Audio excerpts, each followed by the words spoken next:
Hello everyone, welcome back to my channel. I'm Vanessa and this is Healing with Vanessa.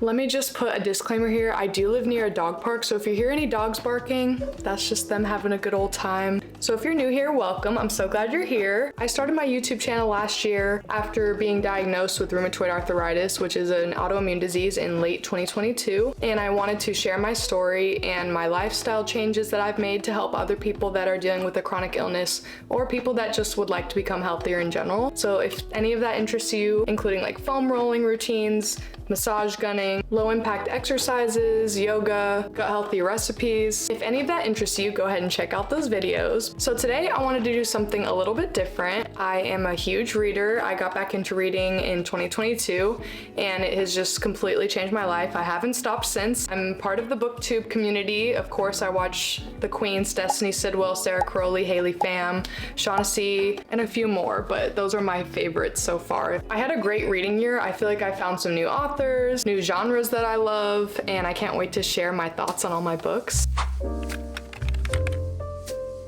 So I thought it'd be fun to do like a detailed description of my top 5 books of the year, my ratings, how I felt about them, and then for the other 16, just do like a quick rating, a quick summary, and just my thoughts on it.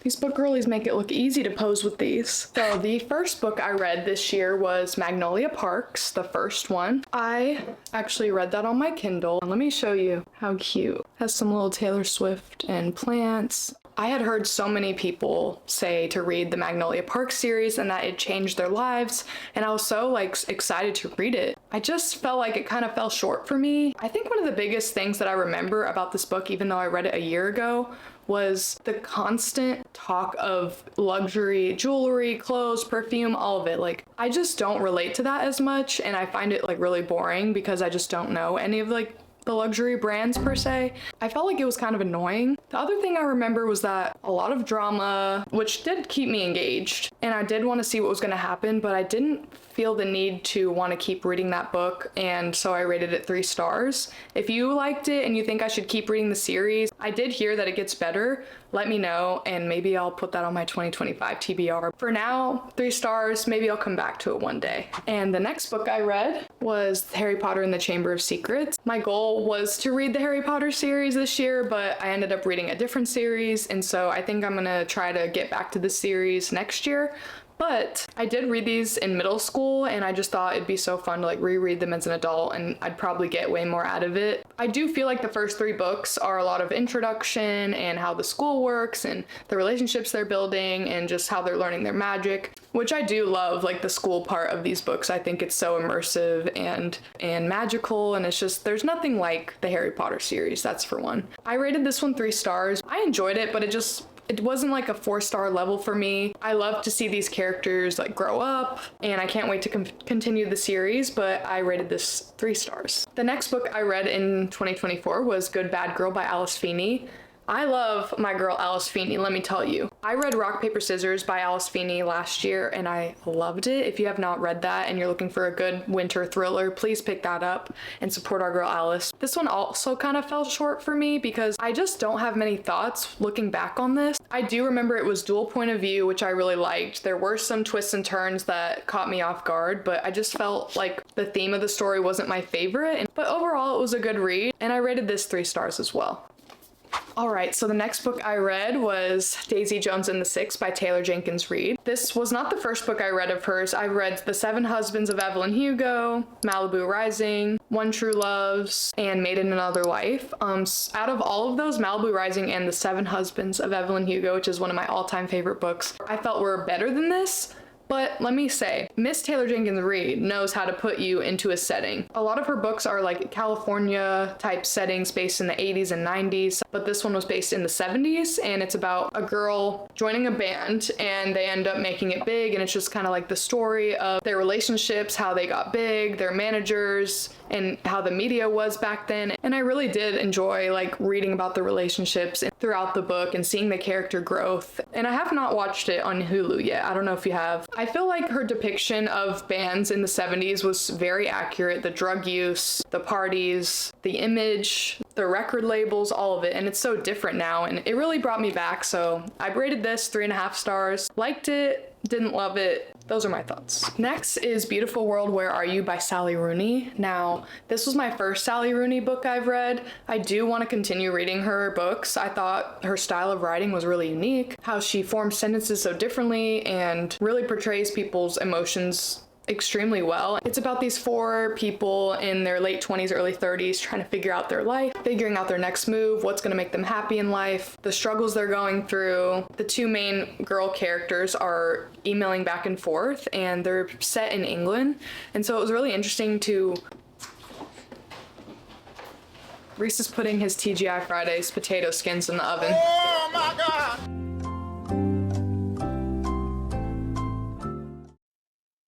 Kind of like a coming of age, but an adult version, like young 20s to older 20s, that transition, understanding what's going on in the world, feeling anger, sadness, depression, but also like finding love and dealing with friendships. I really liked how she included like European political issues. It was cool to learn about that and just expand my brain to other issues in the world. But overall, I really liked her writing style. I'd love to continue reading her books, and I rated this 4 stars. The next book is Funny Story by Emily Henry. I love Emily Henry's writing. I read Happy Place by her last year and I loved that book. I felt like I could really relate to it. And fun fact, I actually visited Bar Harbor in January, which is the book setting of Happy Place. So I thought that was really fun, and I got to visit the bookstores there and really feel like I was living the book. But this one, I didn't like it as much. Still enjoyed it. It was a good read, quick, great dialogue, great chemistry between the 2 characters. This girl gets broken up with by her fiance 5 days before the wedding for his childhood best friend. The childhood best friend woman ends up breaking up with her boyfriend. The 2 characters that got broken up with end up having to be roommates, and the story goes from there. One of the things I liked about this book was the main female character was a librarian, so I felt like that was a cozy touch to it. The male main character, I liked him a lot. People had so many negative things about how he started out because he was smoking weed, and the reviews were like, oh my gosh, how could she like a guy like that? But it's like, grow up. Literally, he was going through it, smoking weed, and he is the definition of course, I don't want to be cliche, but if he wanted to, he would. Just very thoughtful male main character. I did have a little review on Goodreads, so I'll go ahead and put that up on the screen and read it. I love Emily Henry's unique writing style of intertwining a character's backstory and insecurities into a story of growth, love, and friendship. It really makes her characters come to life. I felt a little bored throughout and wanted to know more about Miles. I loved how the story came full circle at the end, an easy and cute summer read. One thing that really lacked in the book was not getting Miles's point of view, and I thought that really could have added to the story because I liked him a lot better than the female main character. So I feel like she kind of missed the mark with that one, but I know this is a lot of people's favorite book of the year, and I do think the writing was great. This is a great book to like read by the pool in the summer or the beach, so definitely pick it up. I rated this 3.5 stars. So I went ahead and went into another Emily Henry book, which is Beach Read. I had felt this book was really hyped up in the book community, and while I liked it, it just, I don't know, I didn't click with it. I ended up rating this 3 stars because I just felt kind of bored throughout. I do feel like I have learned a lot about my reading taste in 2024, and I'm realizing that I don't really love a whole book based on romance. It has to be really good for me to be into a romance book like that. I just find that the whole happy ending type thing just gets old after a while with romance books, and it's just unrealistic. I did think the theme of this book and the plot was cute about they're basically 2 authors and they have to switch genres and basically see if, you know, the girl can write horror and bloody and gore, and the guy has to write like romance, lovey type books. And so I thought that was a cute challenge, and to see their relationship grow over the summer was really cute. But you know, again, romance is just, I'm learning, aren't my favorite, and I rated this 3 stars. Don't be scared because I've rated all of these 3 stars. Trust me, the year gets better. It was a lot of kind of average books for me to start with, and then it really picked up. Oh gosh, I forgot to grab one. I wonder I forgot to grab it because I didn't like it. So the next book was Iron Flame by Rebecca Yarros. I literally loved Fourth Wing. I was so enthralled throughout. This one had great moments, but it did not have to be this long. I felt like I trudged through it, and I felt like I literally was so bored reading through Violet and Xaden's arguments throughout. It just really got old, and I'm like, But overall, I think I'm gonna continue this series because the plot and just how the dragons form the bonds with the writers and how they have this like mind connection and can understand each other. I did think it was thrilling, like the last 200 pages. And I liked, you know, Violet's growth throughout the story and just her becoming a better warrior and stronger and just training. And I thought it was really inspirational, especially since we're all trying to get back into shape in the new year. I don't know, it just really felt short for me because of the length. I felt like if it was maybe 100 to 200 pages shorter, it would have been a lot better, but I rated this 3 stars.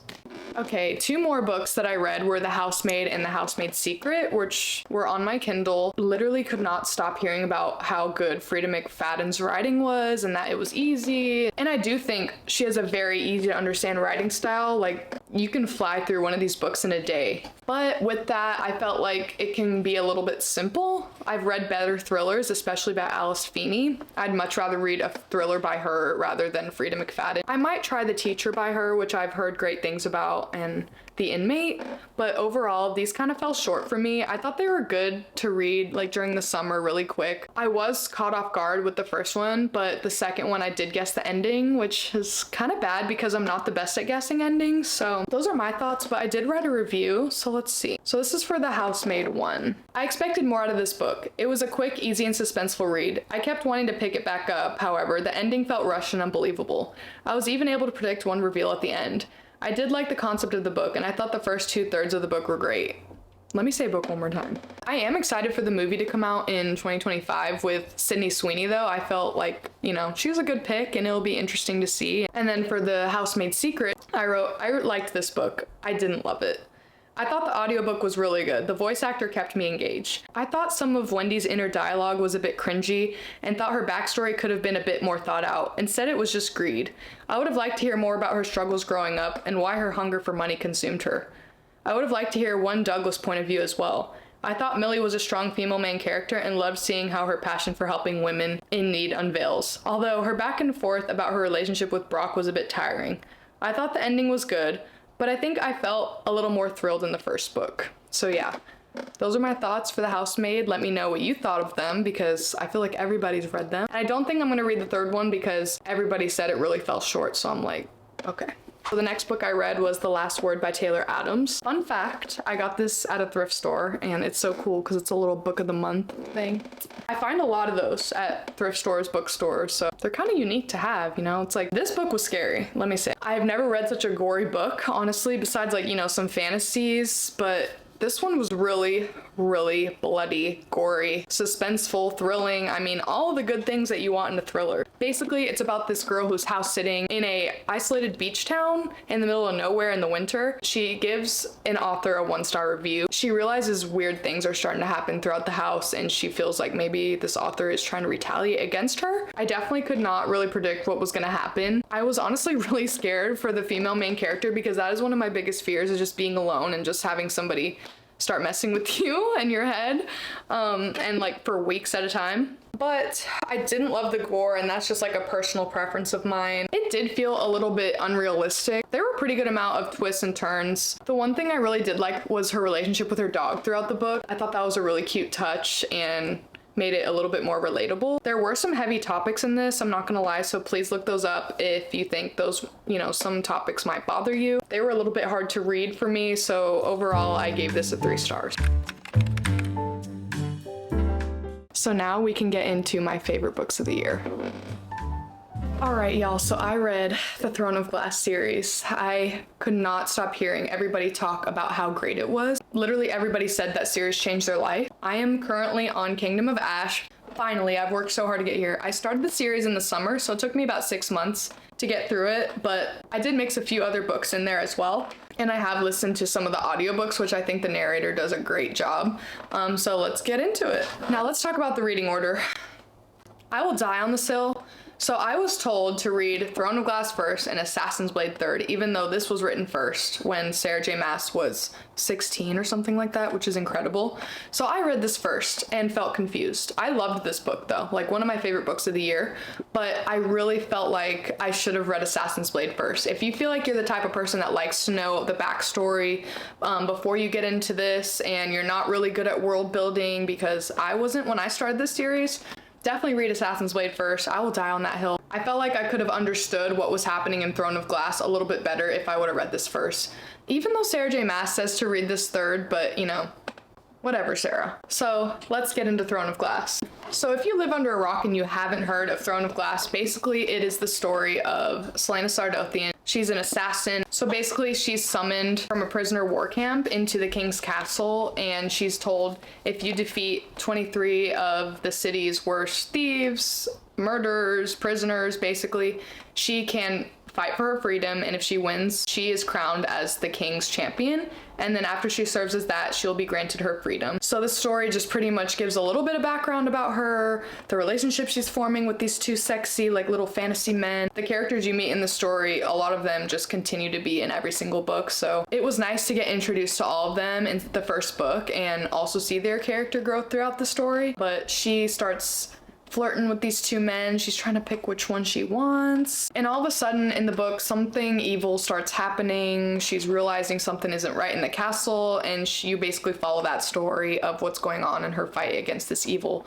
force. I thought this book was an incredible introduction to the series. It was fast-paced, there was some angst, there was a little bit of romance. Celaena is a strong female main character, and I absolutely loved her. I love that she could physically and mentally outmaneuver these men just because she was so smart. All those years of being an assassin and what she learned and what she went through really helped her in these challenges. And I loved the sass and her attitude throughout, like it's the typical teenage girl. So I thought Sarah nailed that as well. I love the banter between her and Chaol. I saw Dorian lurking from a mile away. Sarah J. Maas's writing is unlike any other. The only con I had was just feeling a little bit confused with the world and where she came from. That's why I felt like reading Assassin's Blade would have been better first, but 5 stars for Throne of Glass. In this story, Celaena's kind of figuring out who exactly the king is, what exactly he's doing, and she's like,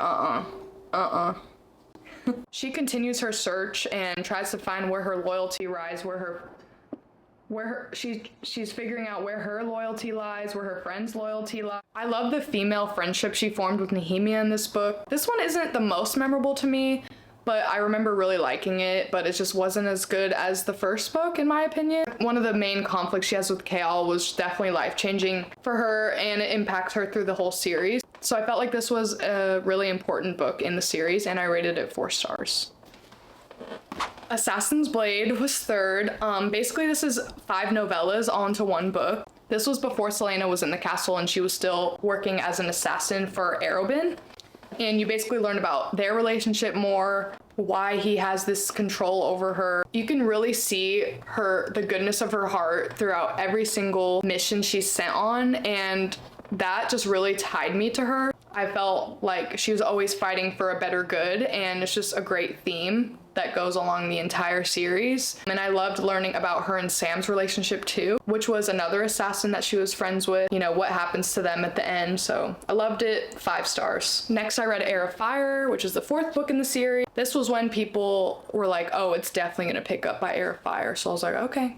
And it did, let me tell you. It was not a 5-star for me because I felt like it kind of dragged in the middle. I had loved meeting Rowan, which he becomes a prominent character throughout the series, and Celaena's relationship with him. I did write a little review, so let me read that. This was quite the journey. I really enjoyed getting to know Celaena, Chaol, Dorian, as well as the new characters, especially Rowan and Sorsha. I also absolutely loved the Blackbeak Witch Clan, the story of Manon's growth, and her relationship with Abraxos. I also enjoyed learning about the witches' hierarchy. I cannot wait to hear more about them. Their chapters reminded me of Fourth Wing. As for the storyline, I thought throughout the book there were periods that were drawn out, but it would eventually pick up. There's a ton of world building and new characters, which can be a bit confusing at times. I could not put the book down for the last 150 pages. Overall, I thought this was an incredible book, and that Maas's writing style and storytelling ability shine throughout. I cannot wait to see what happens in Queen of Shadows. Yeah, loved Manon. I fell in love with her from the beginning. I just thought she was such a unique character, and just I loved how Sarah J Maas intertwined the witch clan into these books. I think it was a good break from the other stuff going on. I thought Sorsha was a great character in this book, and how Dorian and her interact, and overall I really liked it. It wasn't my favorite, so I rated it 4 stars. Alright y'all, Queen of Shadows. Oh my gosh, this was so far my favorite book in the series. Well, I'm not done with Kingdom of Ash, I'm only about 10% through. This I rated 6 stars because I just couldn't put it down the whole time. All 650 pages flew by. You basically learn about Celaena's new identity and her fight to reclaim her throne. She continues to just confront her past, and I just love the overall theme of her fighting for her people throughout. She's so loyal to her home country and wants to get back to the way things were before all of these evil forces and evil things started happening, and to the people that she loved, and it's just so tragic, and she's like the people's only hope at this point. I loved Aelin and Lysandra's relationship. Another great female friendship.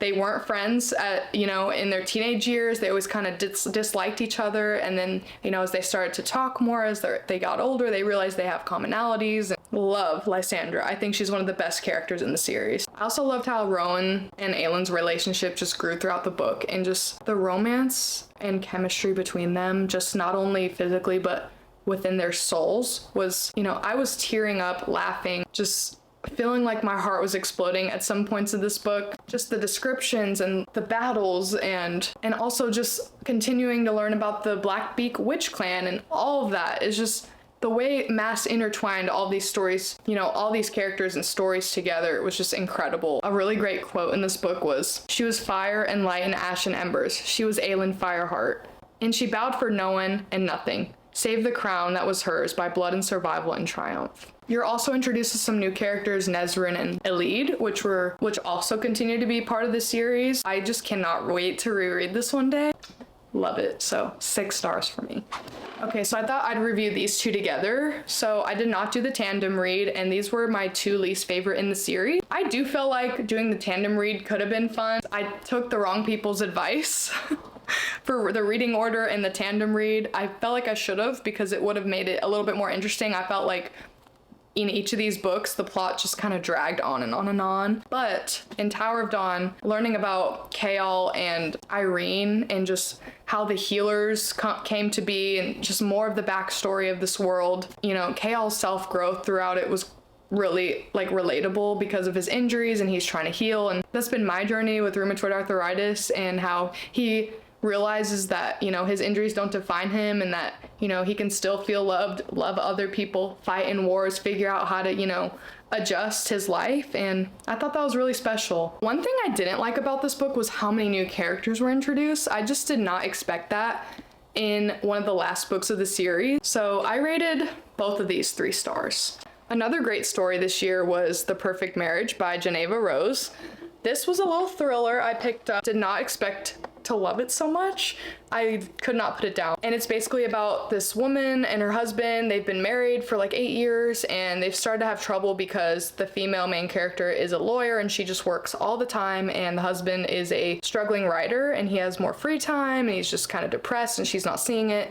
But basically he has an affair in him and his wife's lake house, and his mistress ends up being murdered. So the female main character, the attorney, has to defend her cheating husband in court for the murder of his mistress. So if that doesn't get you interested for some drama, then I don't know what you're looking for. I could not put this book down. This unexpected 5-star read kept me on the edge of my seat until the very last page.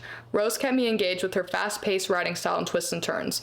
I thoroughly enjoyed the dual point of view chapters, as it kept the suspense going and unveiled the characters' thoughts, emotions, and motives. The unexpected ending will have me pondering this book for a while. So if you're looking for a good little murder mystery, definitely pick this up. You will not regret it. It is such a fast-paced read, and you'll absolutely eat it up. Another unexpected 5-star read was Just for the Summer by Miss Abby Jimenez. This was my first book I read by her, and I can confidently say that I will continue reading her books. This is a fiction, contemporary romance type book, and the reason I liked it so much was because there were other topics in the book besides the romance. And I really thought like the intro was cute and like the whole plot. Basically this guy, he thinks he has a curse because every woman he dates, they end up finding their soulmate after they break up. And so he makes that a post on Reddit in Am I the A-hole subreddit. This girl finds it also relates to that because the same thing's kind of happening to her. So they start DMing and they decide like, what if we date? They think they can cancel out this curse. They date, they want to see where their relationship can go. And it's kind of the story of that, but there's also heavier topics such as like parental incarceration. There's two girls in this book and their female friendship, and I love that addition to the book, which makes it a little bit different than a typical romance. Dual point of view chapters, which you know I love, with the male main character and the female main character. And I'll just read a couple things from my long review. I felt like Jimenez understood how empathy can change your outlook on life, like Emma's example with the woman with dementia. My favorite part about Emma was not only her empathy, but how she was able to make everyone around her feel comfortable and loved, even if she herself was feeling isolated and withdrawn. I was also dawning over Jimenez's quotes throughout the book, including, "You're not what happened to you, you are what you do next." Sometimes I feel like the seasons could come and go and come and go. 100 years could pass, 1,000. The ground could collapse under us, this house could crumble and go back to the earth, and we would still be standing here frozen in time because every second I'm with you is eternal. I've never felt anything like it. For anyone who is looking to open their hearts to the story of trauma, healing, and love. If that sounds appealing to you, definitely pick this up. Her writing style is very unique, and I cannot wait to continue reading Miss Jimenez's books. The last book I want to talk about is The Four Winds by Kristen Hanna. This was my first Kristen Hanna book, and let me tell you, it's not going to be my last. I'm going to go through her whole collection and read everything. I could not put this book down. Basically, it's a historical fiction, and you learn about the Dust Bowl and the Great Depression in the 1930s and how it affects farmers, families. The main character, Elsa, lives in Texas with her family on a farm. You really get detailed descriptions of the dust storms and how they affected farmers, and it's actually crazy. I lived in Texas for 6 years of my life and had no idea how impactful these storms were. It really, really impacted me and made me feel so grateful for everything I have. Follow Elsa and her pursuit of a better life when the dust storms just become too unbearable to live in. She has children and she's trying to fight for a better life for them, and you get dual point of view with her and her daughter, which I think was a great touch. I'll go ahead and read my review because I just think it portrays what this book was perfectly. Kristen Hanna has a way of making you feel as if you were right there with the characters and during their journeys. I especially love getting the dual point of views from Elsa and Loretta and the pivotal roles women held during this time period, which was often forgotten. The themes of the relentlessness of the human spirit, courage, women's struggles, the love a mother has for her children, and finding oneself during times of desperation and despair were all depicted in such a beautiful and moving way. I enjoyed learning about the history of the Dust Bowl, the policies enacted, the ideologies that circulated, and the struggles farmers and their families had during this time. The strength of Elsa and the stories of Americans from this time period was eye-opening and will forever stay with me. I actually really liked learning about the political side of things and how they called people with their own ideas. They were referred to as communists, how that term circulated and how people were just so afraid of these just pretty much outspoken people that wanted to fight for a better life for other people and workers and just get livable wages. And I just thought that was super interesting and did not expect them to be called communists. But that's the great thing about historical fiction, is just learning different terms and just how people acted during different time periods is just so educational. There's so much to learn with books, and that is the reason that I continue to read. I just love learning. I love hearing about other people's experiences, and I feel like reading gives you empathy. We can all use a little bit of that. Please, please, please pick this up. You will learn something. You'll feel heartbreak, you'll feel hope, and inspiration from these characters, and I still think about them to this day. So there we go, guys. That is my 2024 reading wrap up. I hope you enjoyed it. Let me know in the comments if you have read any of the books I've talked about, and if you have any disagreements or agreements with me, I'd love to hear your thoughts on those books. If you're still watching at this point, please comment your favorite book of the year. Happy New Year to everybody. I hope we all have a great reading year in 2025. See you next time. Wait, he's so cute.